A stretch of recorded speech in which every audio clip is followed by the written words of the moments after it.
再来还有教育同学习，比如讲佢所嘅天數咧，線上去上嘛嘅咧，係教學嘅資源啊、題目啊、考試啊，就唔是即刻出很多嘅考試嘅題目係冇，係做嚟保護大家，比如講學生嘅叫做院士樓書記嘅安全。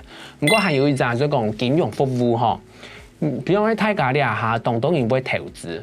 假使你不用 AI 過後啊，用辦法呢，佢做得老人算，比如講，佢過去呢間公司嘅股票有穩定成長，係冇？係講佢嘅投資報酬率、年化報酬率係幾高，佢都某個時間會出現可能會有動態嘅問題咯，係冇？係提高人嘅投資嘅回報率啦。就講AI 對金融服務嘅兩邊佢係風險有挑戰啊，像係講。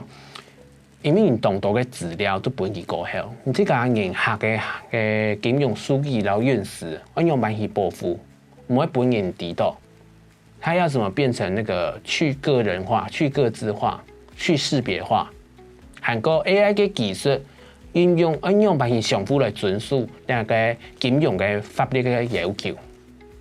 好，它難道只能用以前的那種金融法規去規定它了嗎？那可能是要大家來去討論一下哈。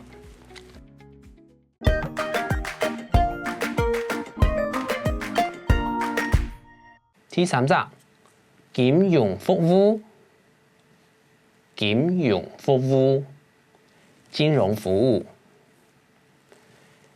金融服務做得利用人工智慧來分析投資嘅資料。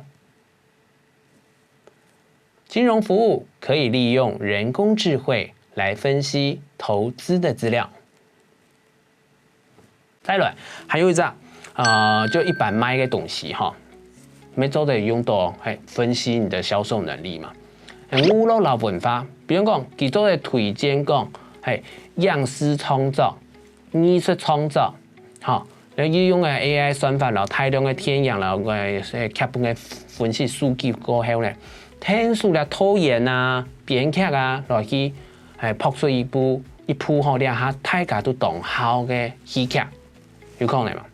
唔過呢，還有一個動態嘅問題，一體兩面啊，即係講著作權然後偷得嘅問題，即係講 AI 做出來嘅東西都係算人嘅著作權嘛。嚇，傳統上咧著作權算係創作者，唔過佢嘅作品係講係 AI 來做出來嘅事情，咁就問題就更複雜啦。到底用平機電啲下動到很多嘅有嘅討論空間啦。故所保護原創嘅作品權益，係包括保證啊 AI 做出來嘅作品符合道德標準，係一個動態嘅挑戰嗬。故所你要動到嘅問題，然後挑戰，其實都也下都幾忙嘅，咩需要動到嘅法律來批核嗬，咩希望大家做得向下來討論咗。